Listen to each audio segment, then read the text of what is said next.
Hello. Hello. Habari? Nzuri. Nawasiliana na Brothers Academy. Ndio, tafadhali karibu nikuhudumie. Mimi nimefeli kidato cha 4 na nimewasikia Brothers kwa muda mrefu. Je, waweza nisaidia? Ndio. Sisi ni Brothers Academy, wale mabingwa wa kufaulisha waliofeli kidato cha 4 na cha 6 QT, A-level kwa mwaka mmoja. Kozi za lugha tunatoa. Hostel zipo topa Dar es Salaam, karibuni nyote. Kama kizungumza kwamba wao hawana undugu na Al Masry, na hii inatokea mara baada ya Al Masry kupitia mitandao ya kijamii kuzungumza kwamba wamefurahi kukutana tena na mashabiki wa Young Africans. Alikamwe kana kwamba amewakataa. Kwa Alikamwe kuwakataa ilikuwa sawa, kwa sababu na huo ndio ukomavu wa maafisa habari. Kwa sababu ukiacha ile statement ya wale ikabaki tu hivyo, itaonekana mna namna ambao mnawasiliana. Kwa hiyo kutoka hadharani na kuwakataa, kwangu mimi nimpe eko. Amefanya maamuzi mazuri sana, kwa sababu angekaa kimya ungeona mashabiki wa Yanga labda wameingia uwanjani, ama ukaona tu mashabiki wa Al Masry mara wamepata mashabiki 1000 Tanzania, lazima ungejiuliza maswali mengi sana, hao wametokea wapi, si ndio? Lakini kwa yeye kuzungumza kile alichozungumza ni sahihi, na amezungumza kwa muda sahihi ili kuhakikisha kwamba kila kitu kiko sawa. Lakini hiyo haiondoi utani wa jadi, kwa sababu kumbuka, mkuu wa mkoa amealikwa kama mgeni rasmi. Sawa sawa. Rais wa mpira wa miguu amealikwa kama mgeni rasmi, si ndio? Mgeni maalum, si ndio?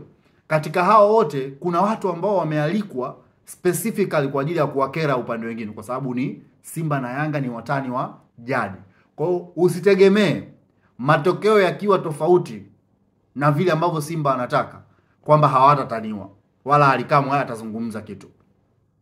Niamini mimi,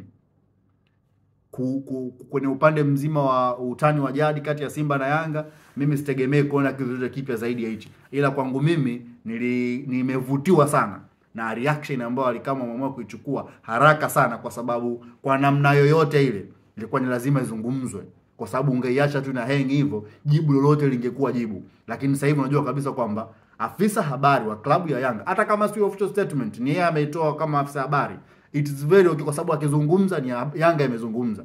Kwa hiyo Yanga imewakataa. Ni kweli mnakuja, lakini mkumbuke mnakuja katika ardhi ya Tanzania.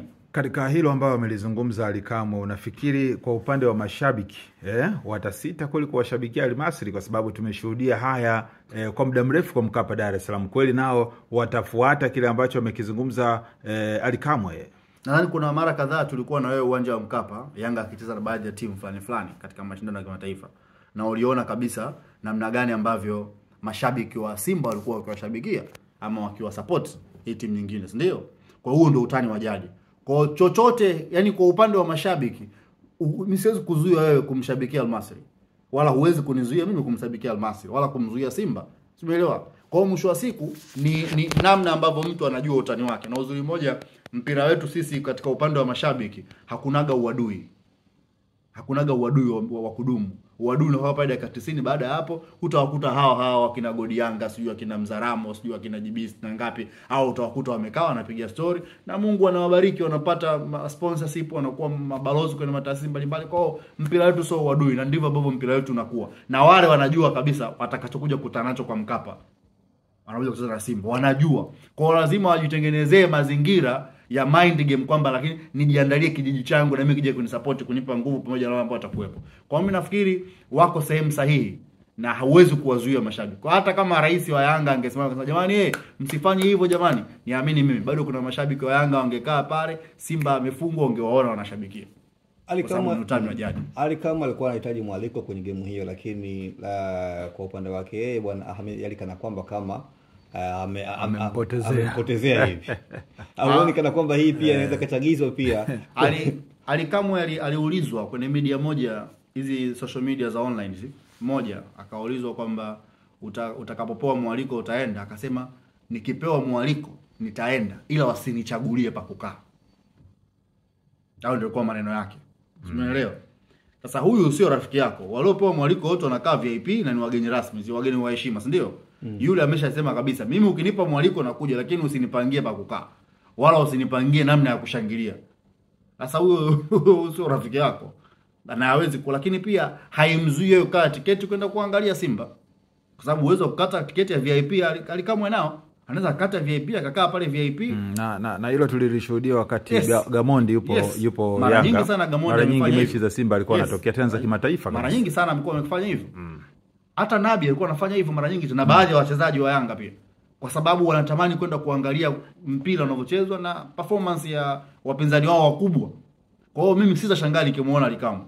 Lakini pia sitashangaa nikimuona Alikamwe akishangilia Almasi watakapopata matokeo. Kwa sababu ya utani wa jadi uliopo.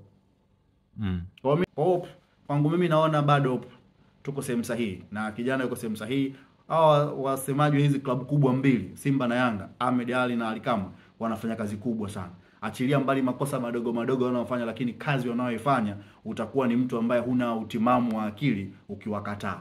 La mwisho labda kutoshiriki kwa Yanga kwa sasa katika michuano hii ya kimataifa, hususan katika ngazi ya robo kwenda nusu finali, pengine kuna pengo lolote ambalo linaonekana labda kwenye mpira wetu wa Tanzania? Binafsi niseme tu nilisikitika sana Yanga kutokuweza kuendelea, kwa sababu wanao timu bora ambayo ingewafikisha mbali na wangepata vitu vizuri. Yanga kutokuwepo kwenye mashindano ya kimataifa haina afya sana. Ni kitu ambacho wamekitafuta wao wenyewe na wamekipata.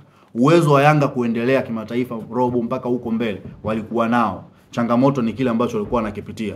Kwa hiyo mimi niseme kitu kimoja tu, Yanga kama Yanga walichukulia light ile mechi ya mwisho. Walikuwa wanacheza wakijua muda wote tutawafunga. Lakini mimi niseme kitu kimoja tu kwamba Yanga haijawahi kuwa njema kutokuwa nje ya mashindano. Na sidhani kama ulikuwa ni mpango wao. Hivi kati ya Yanga na Simba nani ana timu bora kwa sasa? Utakuwa tu ni mtu ambaye upendi uhalisia wa mpira, lakini Yanga wanao timu bora. Kwa Yanga ni bora kuliko Simba kwangu mimi, na kwa facts ambazo ziko mezani. Yes. Kwa facts zipi labda? Mpira wanaocheza, kikosi chao kilivyo, quality ya mchezaji mmoja mmoja. Yanga wana brilliant team. Wana timu kubwa kwa maana ya uwezo binafsi wa wachezaji, lakini uwezo wa compactness ya timu, lakini pia namna ambavyo timu inacheza. Kumbuka Yanga imekaa pamoja kwa takribani miaka 3. Wachezaji ni wale wale. Lakini hao wengine ni ingia toka bado wanatafuta wachezaji, ndio. Kwa hiyo unakumbuka kwamba hebu angalia benchi la Yanga. Let's say anatoka Prince Dube, anaingia Mzize. Sawa sawa. Kwenye midfield unamtoa Aucho unamuingiza Duke Abue. Lakini Simba si anatoka Ateba anaingia Mkwala. Angalia majina ambayo nayataja, Ateba na Mkwala. Wote huko mtaani wanapigiwa makelele, lakini wana idadi kubwa ya magoli. Sawa, idadi kubwa ya magoli, lakini vitu wanavyofanya tofauti. Brother, ukizungumzia top striker kwenye nchi hii, utanitajia nani?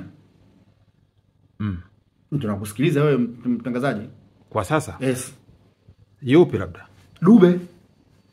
Kwani anaongoza? Dube kwa namba zipi? Namba zake zinambeba. Hamna striker mwenye magoli mengi kama Dube. Amezidiwa na washambuliaji, uone kwamba atishi.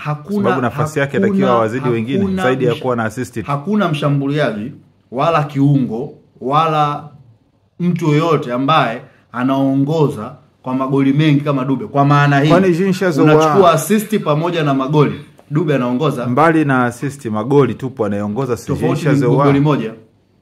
Kwa nini usimpe heshima yake unampa Dube? Angalia hawana penalty ngapi afu muangalie Dube ana magoli magapi ya convert bila penalty. Kwani penalty sio magoli? Ni magoli, lakini ni magoli ambayo kwa nini unadharau magoli ya Inshazowa? Kwenye ugawaji wa tuzo za mfungaji bora, kitu cha kwanza utakuja kuangalia ukishafungana, wait, nani amefunga magoli ya penalty mengi. Ukishakuwa nao mengi unakuwa pembeni na kuambia tusimama hapo mbele mwingine. Sijui kama unaelewa. Kwao sio kwamba Inshazowa ni mbaya. Na wala sijasema hivyo na nisinukuliwe hivyo.